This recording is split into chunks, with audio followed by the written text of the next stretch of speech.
Na Companhia dos Bichos você encontra tudo de melhor para seu animalzinho de estimação.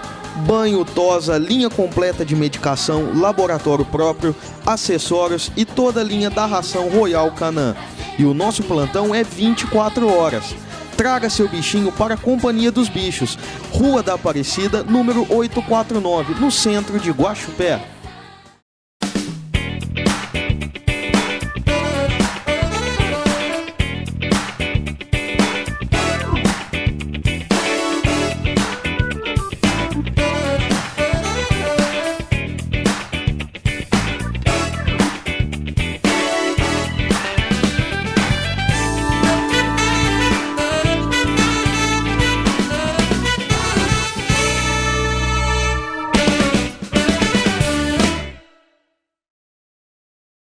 Boa noite! Começamos mais um programa Nos Bastidores e hoje eu quero mandar um abraço especial para os nossos internautas que seguem o programa, a Ju e o Valdir, o Vanderlei e a Luciene.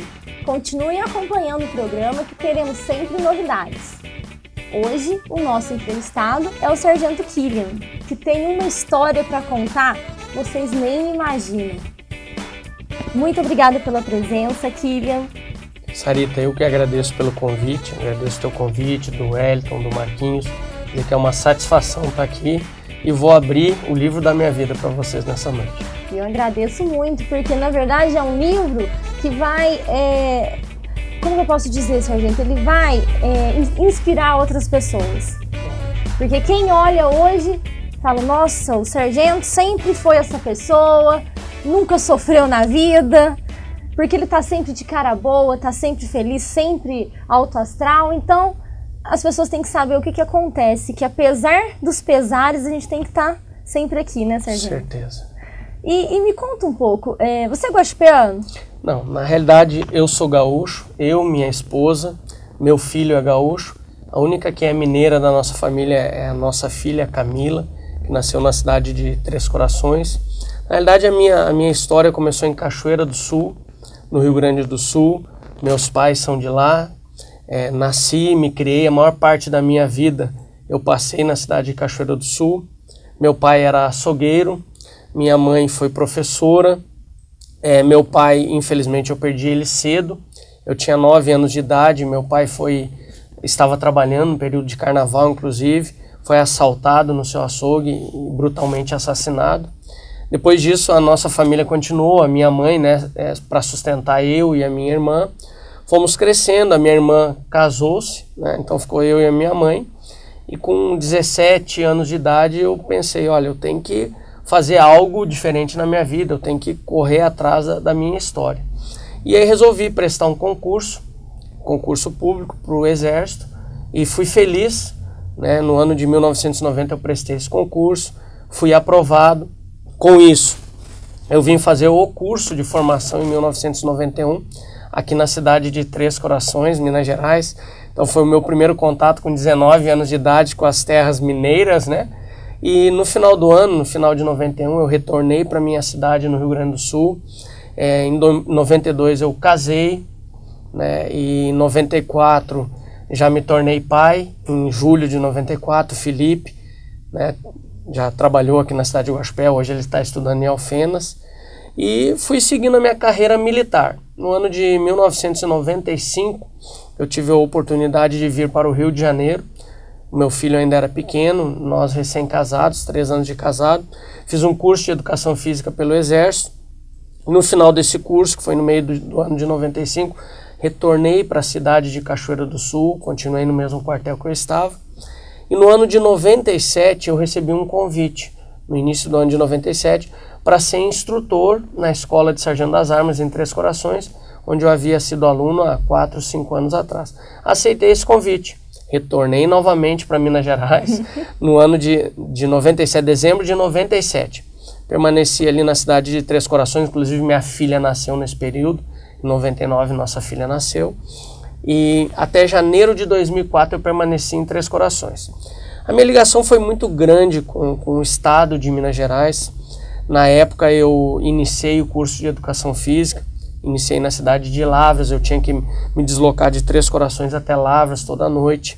Era um período muito difícil tanto na parte financeira, porque eu tinha que viajar sozinho, eu custeava as minhas viagens e ainda tinha que pagar a faculdade de Educação Física. Aí quando eu retornei para o Sul em janeiro de 2004, eu não havia ainda concluído o curso de Educação Física. E eu sempre tive o desejo de concluir Educação Física aqui em Minas Gerais, porque na época existia uma grande faculdade de Educação Física na cidade de Muzambinho. Hoje ela foi federal, né, mas na época era particular, e eu tinha esse desejo. E como eu estava lá no Sul e gostaria de voltar para Minas Gerais, em Muzambinho não tinha tiro de guerra. Então eu tinha que pegar uma cidade próxima a Muzambinho que tivesse, né, o tiro de guerra para eu poder fazer a faculdade em Muzambinho. Olha como Deus foi bom. Eu pedi para vir para Guaxupé, graças a Deus consegui vir para a cidade de Guaxupé, e Deus me beneficiou mais ainda, porque eu não precisei nem viajar até Muzambinho, porque o curso de Educação Física havia sido criado aqui em Três Corações, em Guaxupé, perdão, e eu acabei concluindo o curso em Guaxupé. Na Unifeg? No Unifeg, exatamente. Unifeg, isso, concluí foi no ano de 2010, final de 2010. E a minha história ainda continuou. Por quê? Porque no ano de 2010, eu e a minha esposa, juntamente com um grupo de mais 6 pessoas, Deus nos confiou uma igreja. Então Deus nos deu a direção de fundar uma igreja em Guaxupé. Só que eu tinha a esperança de permanecer 2010 e ainda o ano de 2011. Para nossa surpresa, no final de 2010 eu fui transferido. Então não ia permanecer mais em Guaxupé, fui transferido para a cidade de Jundiaí, no interior de São Paulo, 250 quilômetros daqui.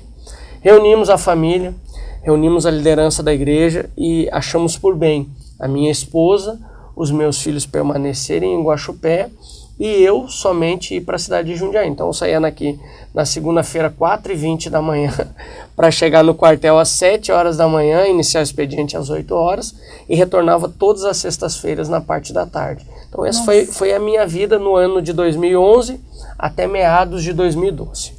Ô, Kylian, só te interrompendo um pouco, eu com 9 anos, como que foi para você passar por uma experiência dessa, de ter o seu pai, perder seu pai de uma forma tão trágica? Na verdade, o meu pai, né, e a minha mãe, graças a Deus, sempre foram uma família muito bem estruturada. A minha vida mudou totalmente. Se eu disser que a minha vida continuou a mesma, de forma alguma. Por quê? Porque nós tínhamos uma vida, não era uma vida abastada, mas era uma vida tranquila, né? Meu pai trabalhava, era o dono do seu próprio açougue, minha mãe era professora, né? O professor, nós sabemos, o salário do professor nunca foi um grande salário, mas era uma família muito bem estruturada. Então, a partir do momento em que o meu pai, na realidade, ele foi assassinado, né? A minha mãe ainda era nova, minha mãe tinha 39 anos de idade, meu pai tinha 40 anos de idade. Nós dependíamos muito dele, tanto como a figura de pai e esposo, como a parte mantenedora, né, de sustentar a casa. Então nossa vida mudou, minha mãe teve que batalhou muito para me sustentar, principalmente eu, porque a minha irmã logo depois ela casou.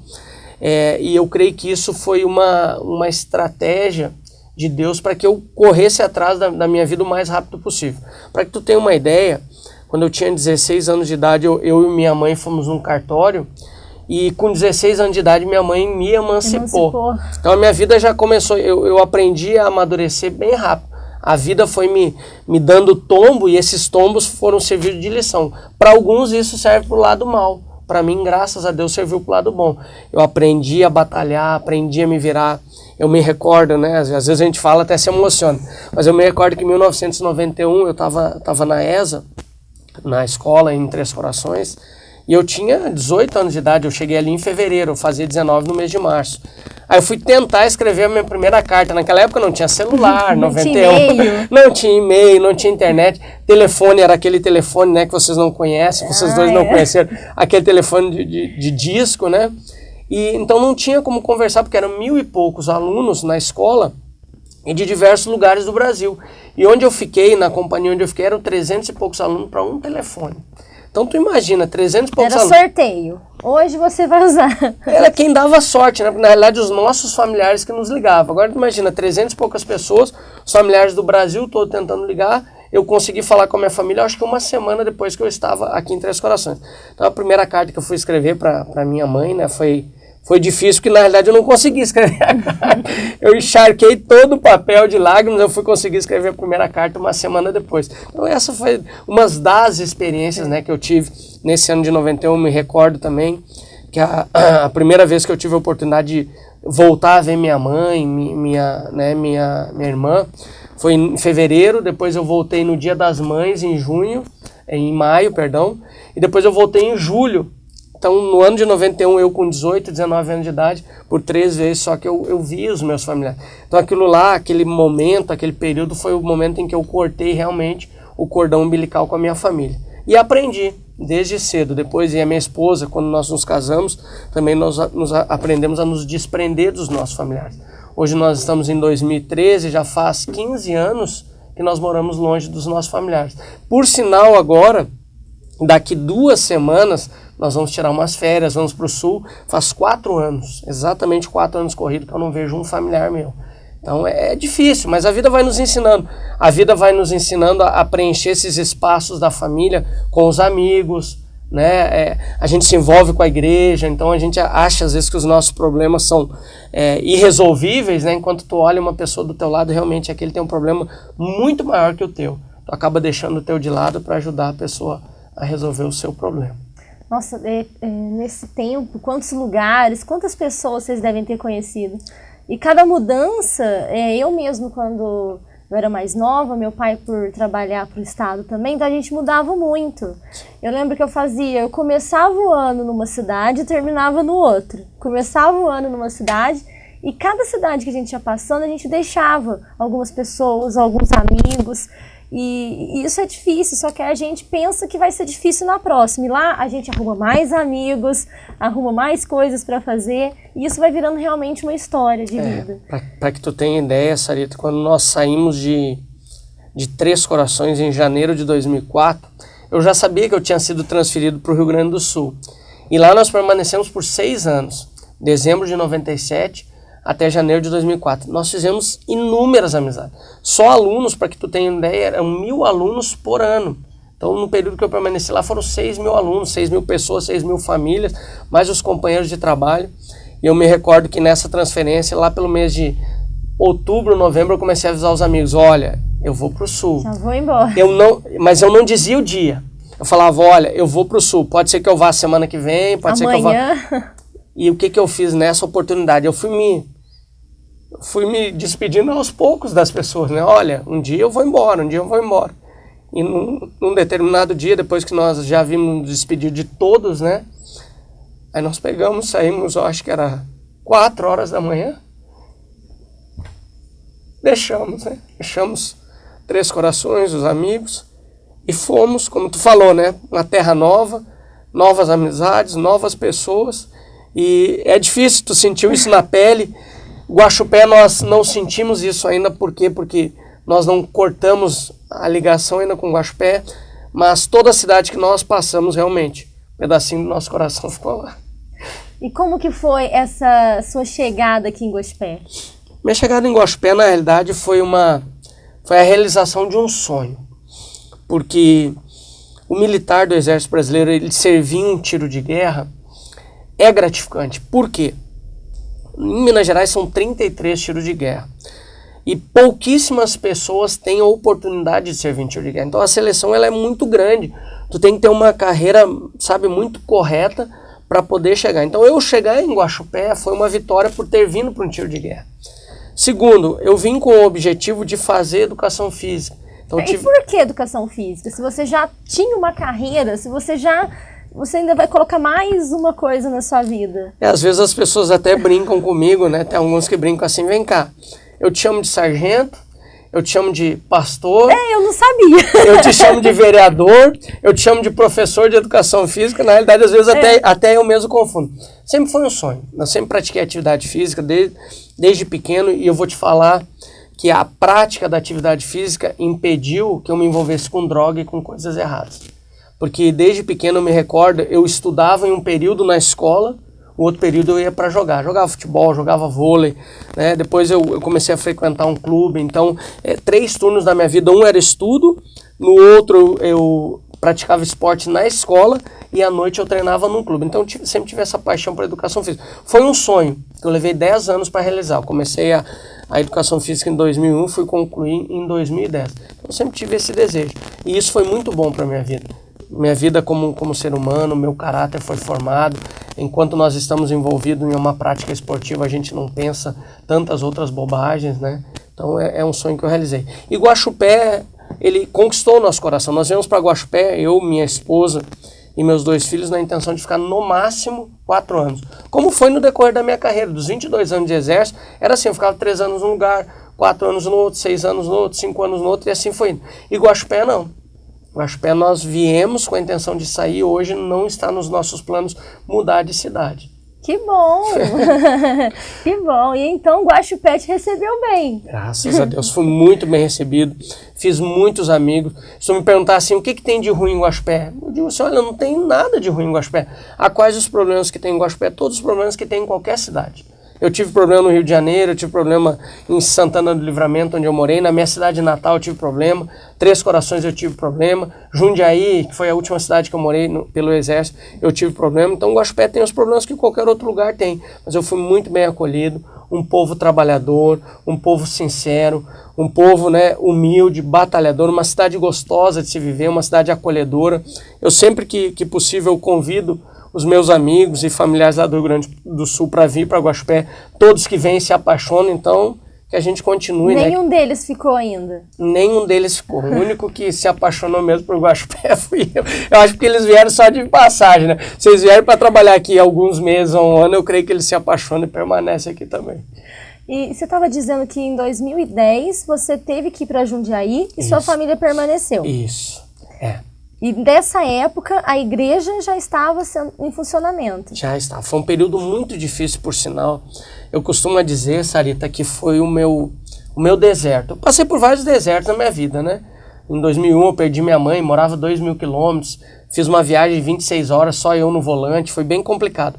Mas o meu deserto maior foi esse período em que eu estava trabalhando em Jundiaí, durante a semana eu morava lá, minha esposa e meus 2 filhos permaneceram em Guaxupé. Por quê? Porque todas as vezes que eu fui transferido, todas as vezes que o exército me mandou para cidade diferente, minha esposa e meus filhos foram juntos. Então dessa vez foi diferente. A mulher, ela tem pelo menos a minha esposa é assim, ela tem uma facilidade maior de permanecer por um determinado momento sozinha. Eu acho que Deus já fez ela com essa natureza. Agora eu não consigo ficar longe dos meus familiares. Apesar de, eu me considero uma pessoa até ousada, corajosa, tudo, mas ficar longe da minha esposa, ficar longe dos meus filhos foi muito difícil.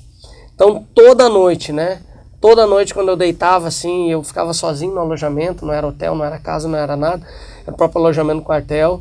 Eu agradecia por aquele dia, e eu tinha um costume, eu não dormia cedo. Eu fazia de tudo para a hora que eu deitasse na cama eu não ficar pensando. Então quando eu colocava meu corpo na cama, sempre que eu já estava acabado mesmo. Então foi um momento difícil, por quê? Porque a minha filha, uma adolescente. O meu filho, um jovem adolescente, Felipe tinha 16, 17 anos de idade. Eu sei que eles precisavam da figura do pai. Quando eu chegava na sexta-feira, minha filha estudando, meu filho trabalhando, o sábado e o domingo eu acabava me envolvendo com a igreja. Minha esposa cuidava da igreja durante a semana. Então eu tinha que ter uma sensibilidade muito grande para não me dedicar mais à igreja nos finais de semana e deixar de lado os meus filhos. Então toda atividade que eu tinha, eu tentava levar o meu filho, tentava levar a minha filha, eu tentava fazer com a minha família. Então foi um momento bem difícil, que foi todo o ano de 2011 e mais até o início da campanha eleitoral de 2012. Então 1 ano e meio foi bem difícil, não foi fácil não. Nossa, que estrada. Que estrada. Eu já tô até cansada. E cansa. E durante esse período todo seu do exército, qual que foi a maior missão, o maior desafio que você teve? No exército eu tive muitos desafios.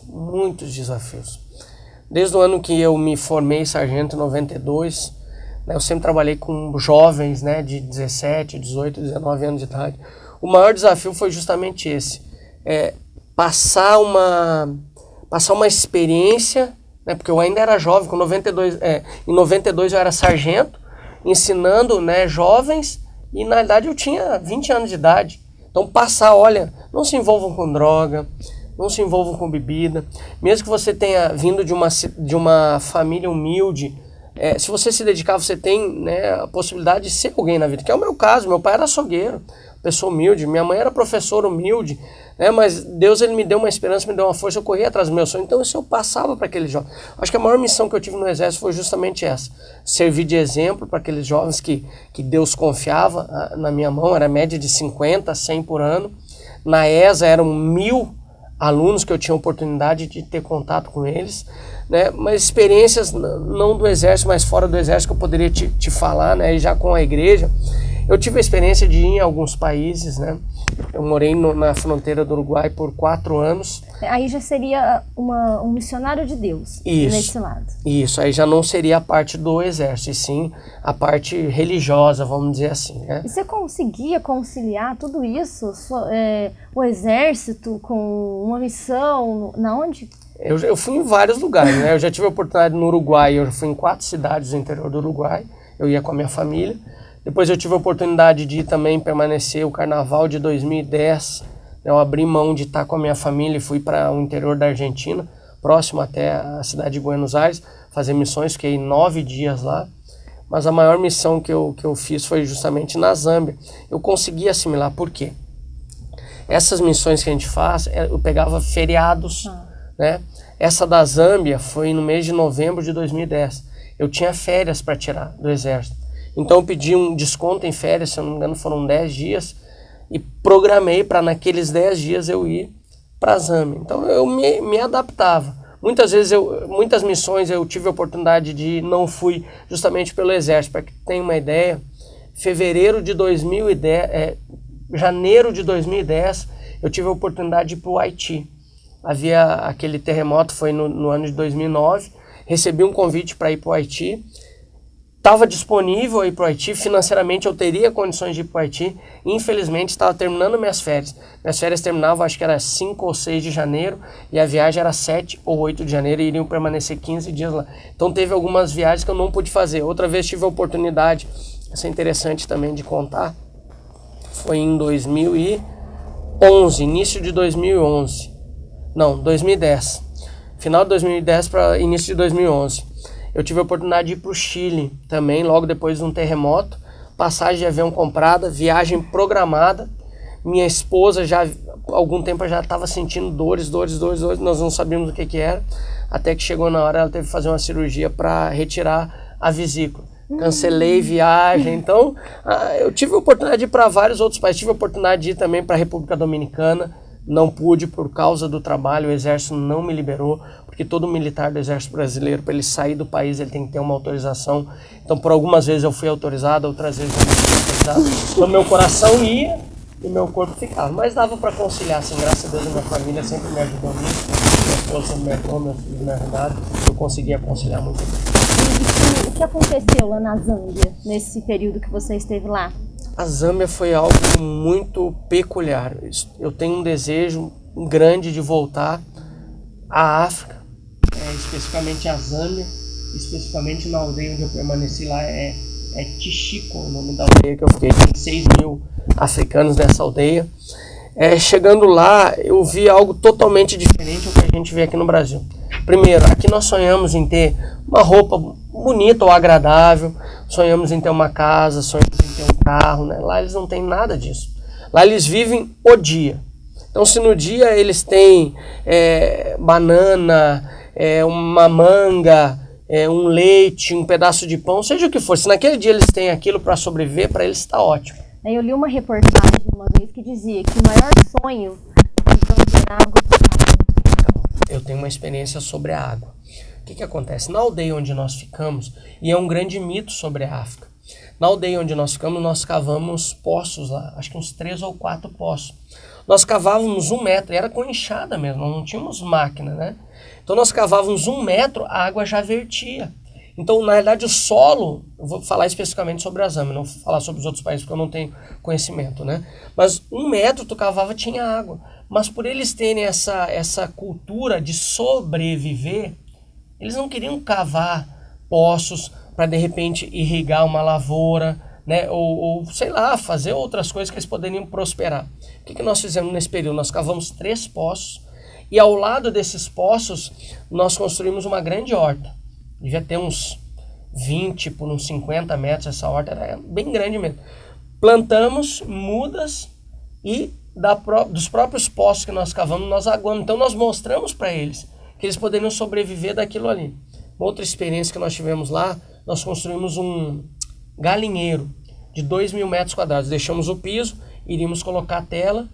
Um outro missionário que está lá, esse americano, iria dar as galinhas, né, para que eles pudessem cultivar. Também nessa mesma viagem, foi uma viagem essa rendeu rápida, mas nós fizemos muita coisa. Nós éramos 92 voluntários. Era isso que eu ia perguntar, porque 92. você fez a horta, mas galinheiro. E a maior obra eu vou te contar agora. Nós éramos 92 voluntários. Desses 92 voluntários tinha médico, tinha enfermeiro, tinha pedreiro, tinha carpinteiro, tinha eletricista, tinha aqueles que não sabiam fazer nada, que era o meu caso. Eu carregava tijolo, fazia cimento. Mas tinha boa vontade. Muito boa vontade. Deus renovava as nossas forças. Nós deixamos uma escola construída lá de 200 metros quadrados. Uma escola que foi construída em menos de 2 semanas. Então nós confeccionávamos o tijolo, eu tenho filmes sobre isso, eu tenho fotos sobre isso. Nós confeccionávamos o tijolo saía dali, secava, dali ele já saía para ir construindo a escola. Em menos de 2 semanas nós deixamos uma escola para eles lá. Então o que nós fizemos? Plantamos a semente, mostramos, olha, vocês têm condições de se manter, vocês têm condições de ter uma vida melhor. Interessante também, Sarita, que no lugar onde nós ficamos lá, a expectativa de vida deles é 32 anos de idade. Por quê? 90 e poucos % dos moradores daquela aldeia eram aidéticos. Apesar da ONU fornecer gratuitamente coquetel, né, eles não poderiam ingerir o coquetel, porque eles não tinham as 3 refeições diárias necessárias. Ou, na realidade, tinha o medicamento gratuito e não poderiam tomar porque o organismo não suportaria aquele coquetel de medicamento. Então eles acabavam morrendo. Crianças lá, né, nós sabíamos que, às vezes eu estava vendo a criança lá, sabia que ela tinha uma expectativa de vida de mais 5 anos, 10 anos no máximo. Velhos nessa aldeia eram raríssimos. Se eu vi lá 2, 3 velhos, foi raridade. Por quê? Porque eles morriam muito novos. Outra cultura daquele local, os homens não trabalhavam, as mulheres que trabalhavam. Então o que os homens faziam? De manhã os homens ficavam cuidando da sua casa, né, da sua aldeia ali, e as mulheres saíam para trabalhar. Só que nesse período que eles ficavam cuidando, eles ficavam bebendo, como se fosse uma cachaça nossa aqui, né, uma bebida alcoólica. Quando as mulheres voltavam, e elas levavam as crianças junto, pendurada nas costas, algumas maiorzinhas já iam caminhando. Quando as mulheres voltavam, o marido estava dormindo, já estava embriagado. Então é algo totalmente subhumano. Não existe. Mas que tipo de atividade elas trabalhavam? Cultivo. Né? Plantavam mandioca, plantavam milho, né? Esse era cultura de subsistência mesmo. Eles plantavam aquilo que eles iriam comer. Exatamente, era exatamente assim. E os maridos não trabalhavam. Outra peculiaridade que tinha lá não existia o casamento. Então o marido, uma semana ele estava com essa família, né? Os filhos eram dele, com a esposa, com essa família. Outra semana ele estava em uma outra aldeia com uma outra família, então havia uma rotatividade. Então, além deles ser carentes materialmente, carentes espiritualmente, eles eram muito carentes sentimentalmente. Eles não tinham aquela figura da família, né? Então eles tinham toda a carência do mundo que poderia ser suprida através de um amor, de um afeto, e nem isso eles tinham. Então, trouxe uma experiência muito grande. Eu costumo dizer que em atividades desse tipo, eu já fui em várias, né? Eu sempre deixo meu coração em casa. Eu não levo meu coração. Ele fica em casa, eu vou com a minha razão. Claro que no decorrer dessa caminhada, muitas vezes, né, as nossas emoções, elas nos vencem. Mas eu sempre tento fazer isso. É bem difícil, tem que exercitar muito. Mas eu deixava meu coração em casa, eu tentava não me envolver muito sentimentalmente. Por quê? Porque eu sabia que era um período. Eu ia ficar com eles 1 semana, 2 semanas no máximo, e o resto da vida eles não iam ter aquele suporte. Então eu fazia tudo o que eu podia naquele período que eu estava lá. Você queria aproveitar o momento para você deixar um pouco de você ali. Eu entendo o que você está falando, porque eu sou muito assim. Quem me conhece sabe. É capaz de eu ir e querer trazer as crianças todas comigo. Aconteceu muito isso com a gente. Em Jequitinhonha também, eu tive a oportunidade de ir no Vale de Jequitinhonha, aqui no Nordeste de Minas. E aconteceu algo muito, muito interessante. Não foi comigo, mas foi com uma das pessoas que estavam lá. Nós éramos 300 pessoas. E uma menininha, devia ter seus 15, 16 anos de idade, com um bebezinho, que era a filha dela. Ela falou para uma das meninas que estava com a gente: olha, por favor, me leve junto com vocês. né? Não tinha expectativa nenhuma de vida, não tinha sonhos, não tinha plano, não tinha nada. Aí disse, esse período que vocês ficaram aqui, vocês nos amaram demais, né? Então, por favor, me leve daqui. Como é que tu vai levar? Não tem como levar. Então, são coisas difíceis que a gente acaba carregando. Na Zâmbia também, achei interessante um fato lá. Nós estávamos capinando, preparando esse galinheiro, né? E aí um ratinho, matamos com a enxada o ratinho. Eu vi que um zambiano foi lá, pegou aquele rato, mergulhou num tonel d'água, né? Deu uma lavada, pendurou num galho. Eu perguntei para ele, mas tu vai comer isso aí? Não, nós comemos isso normalmente. Tu vê, é uma cultura totalmente diferente da nossa. Outra experiência que eu tive também na Zâmbia. Você chegou a comer alguma coisa estranha lá? Diferente, não. Eu comi uma comida típica deles lá, que é tipo uma pasta branca, como se fosse um arroz todo misturado, mas não é arroz. Mas foi a única comida diferente que eu comi, mas nada de que era nojento. Não, de forma alguma. E eu achei interessante, num determinado dia nós estávamos num grupo, e aí nós parávamos, porque é muito quente, parávamos para tomar uma água. E um dos zambianos que estava lá, ele tinha um bolinho de chuva, era um bolinho, um pão, não sei o que era, pequenininho assim, eram uns 6 ou 7 que estavam lá. O que ele fez? Ele pegou um pedacinho, passou pro próximo, tirou um pedacinho, passou pro próximo. Então, aquele bolinho de chuva lá alimentou 7, 8 pessoas. Então, apesar da pobreza espiritual, material e sentimental, isso aí serviu de exemplo para mim. Onde muitas vezes a gente é tão egoísta, né? Eles já passam uma necessidade tão grande. Ele poderia ter se escondido num canto, comido aquele bolinho sozinho, mas ele mostrou uma solidariedade que serviu de lição para mim. Com essas histórias que a gente vai aprendendo, né? Certeza. Ô, Kili, mas depois de tanta bagagem que você já tem na sua vida, depois de já estar no auge, literalmente, estável aqui em Guaxupé, por que entrar na política? A política, eu vou te explicar. Eu sempre tive esse desejo de me envolver com a política. Não sei se foi a formação familiar, se foi a formação escolar, ou não sei se foi a maturidade precoce, mas eu sempre tive esse desejo de me envolver com a política. E no ano de dezembro de 2010, uma pessoa, uma autoridade aqui da cidade, que eu me reservo o direito de não falar o nome dela, essa pessoa me falou, olha, Kilian, tem um grupo político que deseja se candidatar em 2012, e eles falaram do teu nome, cogitaram o teu nome para fazer parte desse grupo. Para mim foi uma surpresa, mas ao mesmo tempo foi uma resposta de Deus. Eu já tinha aquele desejo e recebi aquele convite, aí parei, pensei, olha, não vou responder nada agora. Em janeiro de 2011, ou seja, um mês depois, eu fui conversar com o que estava liderando esse grupo político, tive uma conversa franca com ele, né? E disse da minha disponibilidade de ajudar esse grupo. E a partir daí eu comecei a orar. Todo ano de 2011 eu orei, eu coloquei para Deus, Deus, se for da tua vontade, que eu entro para a política, que o Senhor vá preparando, vá abrindo as portas. Para mim foi muito desgastante.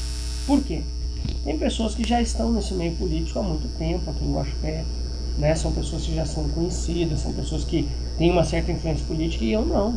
A minha experiência política você não tinha? Nenhuma, até porque o exército, para te ter uma ideia, o militar do exército ele não pode nem se filiar a partido político.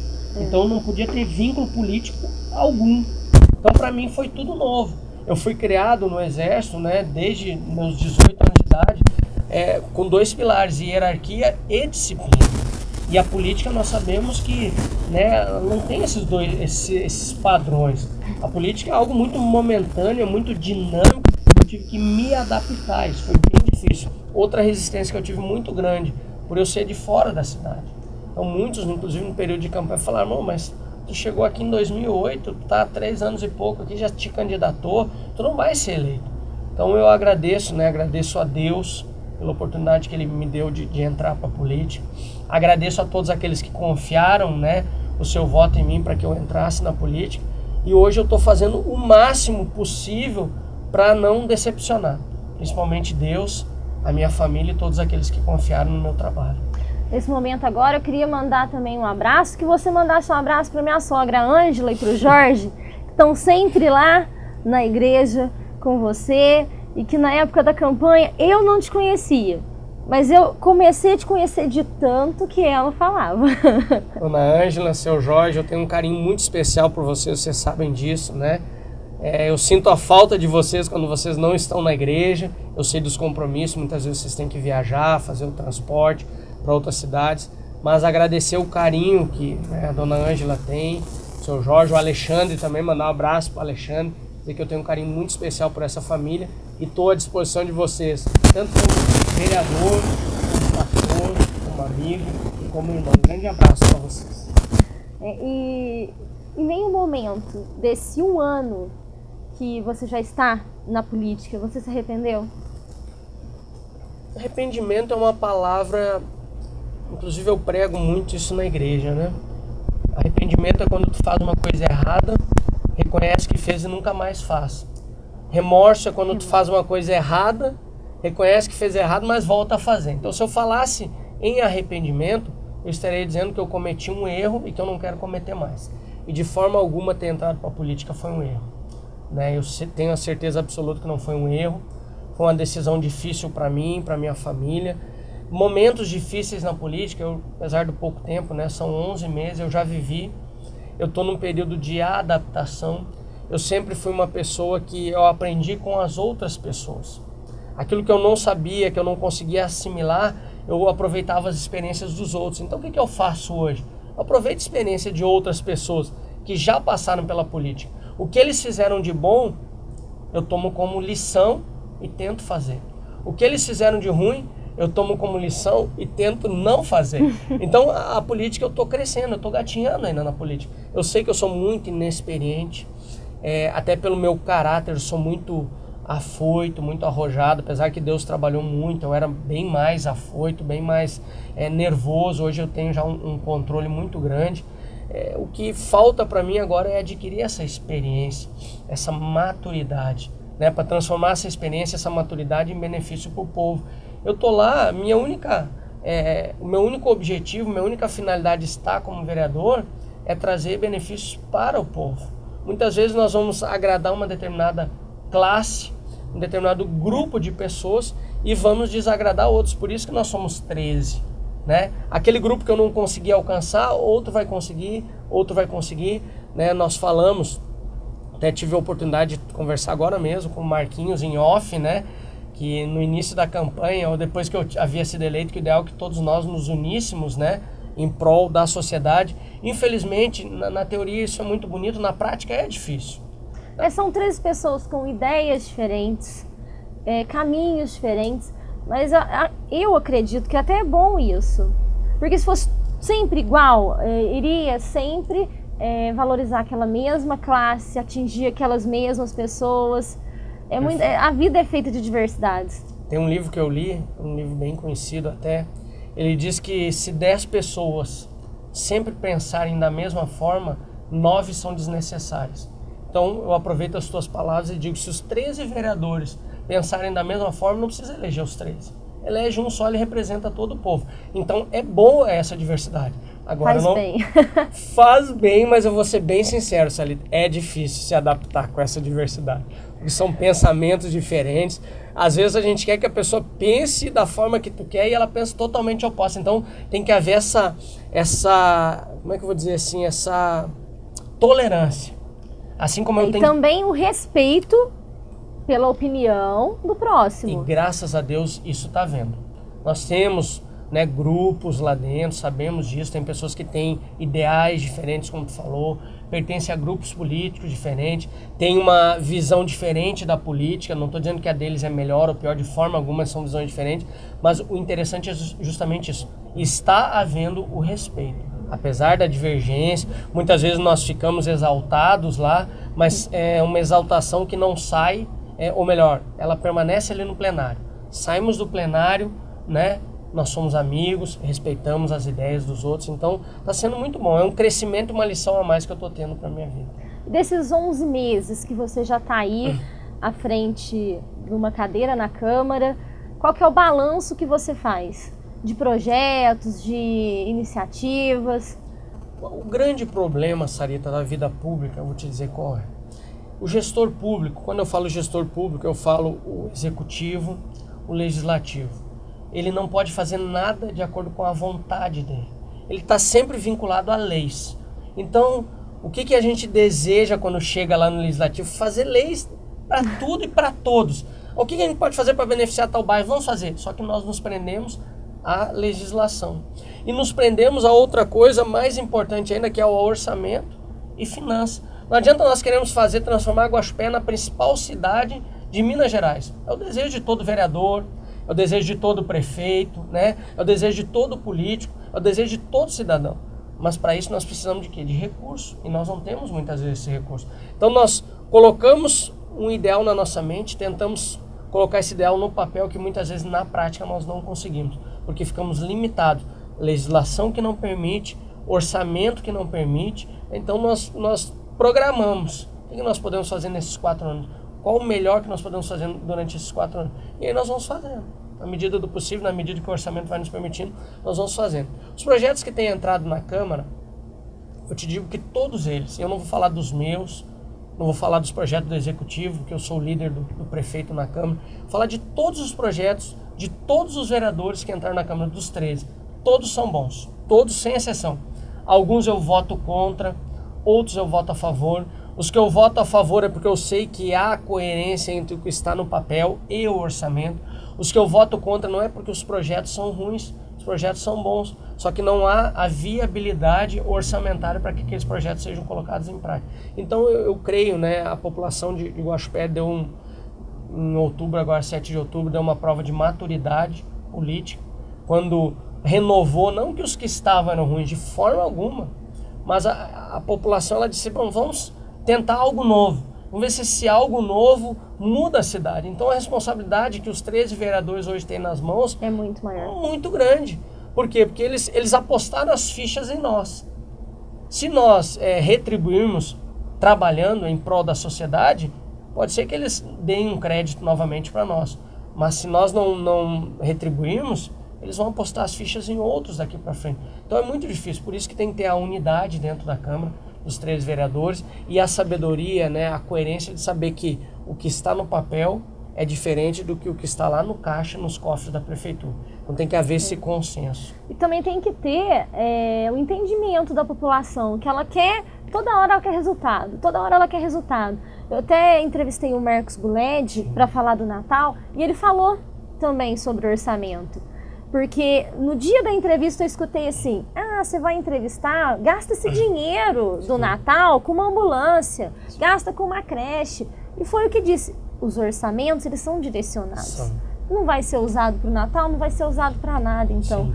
E a população também é muito carente disso, ela quer resultados, ela quer que vocês coloquem projetos, e ela não vê, às vezes, por que esse projeto não foi aprovado. O Killian votou contra, mas não sabe por que o Killian votou contra. O Killian foi a favor, mas por que o Killian foi a favor? Exatamente. Então, participar dessas sessões na Câmara também, a pessoa está lá porque é aberto para o povo. Isso também é muito bom, porque vai dar para entender um pouco mais do que as pessoas reclamam, do que as pessoas questionam. Para que tu tenha uma ideia, Sarita, do orçamento que vem, do total dos 100% do orçamento do município, 25% no mínimo vai para a educação. Então, 1/4 vai para a educação. Por lei, deveria 15% ir para a saúde. Em Guaxupé, foi votada uma lei há anos atrás que foi destinado 21% para a saúde, ou seja, 6% a mais. Esse ano tivemos a felicidade de votar 2% a mais para a saúde. Então, tu vê, 25% educação, 23% saúde, já dá 48%. 43%, 44% para pagamento folha de pessoal. Não sobra nada para investimento, né? Não sobra nada. Aí tu vai dizer assim, mas então não faz carnaval, não faz Natal, não faz aniversário da cidade. O povo ele também tem que ter esse momento de cultura, o povo também tem que ter esse momento de descontração. Não é todos que têm a oportunidade de, num final de ano, pegar o seu carro, pegar a sua família e fazer uma viagem, tirar umas férias com a sua família. Então, o gestor público ele tem que propiciar esses momentos dentro da cidade, para aqueles que não têm o luxo, né, ou o privilégio de poder ir para uma outra cidade. Então, sempre vai haver. Vai ter aqueles que vão ser contra a luz, né, Natal luz, vai ter aqueles que vão ser a favor. Se tu coloca a luz no Natal, alguns vão dizer, mas por que não economizou? Aí tu não coloca, mas por que não colocou? Tu faz o carnaval, por que gastou tanto com o carnaval? Tu não faz, por que não gastou com o carnaval? Então sempre vai haver esse questionamento. Aí onde nós já viemos conversando, né, anteriormente, é a pluralidade de ideias. nem sempre nós vamos agradar todo mundo e nem sempre todo mundo vai pensar da mesma forma. Isso que é o gostoso em uma democracia. É uma frase que eu vou dizer assim, banal pode-se dizer, mas o que seria do branco se todos gostassem do preto? Exatamente. Eu acho que isso resume um pouco. Com certeza. Então o gestor público ele nunca vai agradar, não tenho dúvida que ele fará o máximo para agradar. A função dele é essa, ele está lá para representar o povo e fazer o melhor pelo povo. Só que muitas vezes o que é melhor para ele, no entendimento dele, no plano de governo dele, pode desagradar 10, 20, 30% da população. O que ele não pode, né, é se omitir, né, ou recuar diante das críticas. A crítica ela serve para nos educar, nos ensinar lições para que nós possamos cada vez mais melhorar. Killian, queria te agradecer muito. Acredito que a gente vai ter que marcar outro programa para a gente continuar essa conversa. Estou à disposição. Agradeço você e te desejo, hoje eu vou te desejar muito trabalho. Muito trabalho espiritual, muito trabalho na política e que você tenha forças para poder construir tudo isso que você tem aí na sua cabeça, que eu sei que a gente andou conversando também. Sarita, eu agradeço Geminas, agradeço na pessoa do Marquinhos, na pessoa do Wellington, que eu tenho um carinho muito especial, a tua pessoa, toda a equipe de Geminas. Eu não posso deixar de aproveitar esse momento também para parabenizar vocês. Vocês são arrojados, vocês são corajosos. Eu costumo dizer que nada nasce grande. Geminas nasceu pequeno, já está crescendo, estava gatinhando, hoje já está correndo. Eu desejo também felicidade para vocês, sucesso a toda essa equipe. Me coloco à disposição, tanto como cidadão, me coloco à disposição como vereador, me coloco à disposição como pastor ao Geminas, né, a todos que nos ouvem, a todos, né, os telespectadores do Geminas, os internautas, né, coloco à disposição de vocês, agradeço essa oportunidade e que vocês também possam, né, ser felizes e conquistar os planos e objetivos que vocês têm para a vida de vocês. Agradeço muito e eu quero lembrar vocês que estão aí assistindo o programa até o final que o nosso concurso de histórias está no final, é a última semana. Conte sua história da sua vida, assim como o Killian veio e contou a dele, e participe de um dia de beleza com o Lucas Batista, uma produção de moda com o Thiago Castro e, além disso, um Vale Compras da Sara Abrão. E vem aqui contar também, porque eu tenho certeza que vai ter muita gente querendo saber a sua história. Mande um e-mail com a sua história para nosbastidores@geminas.tv. O programa de hoje fica por aqui e eu aguardo vocês na próxima segunda. Boa noite!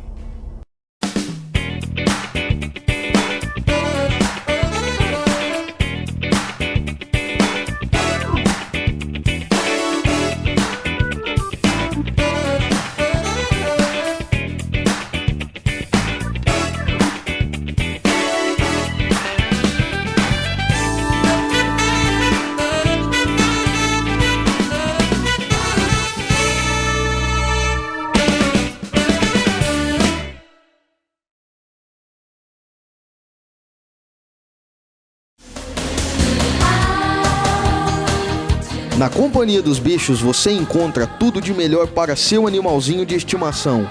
Banho, tosa, linha completa de medicação, laboratório próprio, acessórios e toda a linha da ração Royal Canin. E o nosso plantão é 24 horas. Traga seu bichinho para a Companhia dos Bichos, Rua da Aparecida, número 849, no centro de Guaxupé.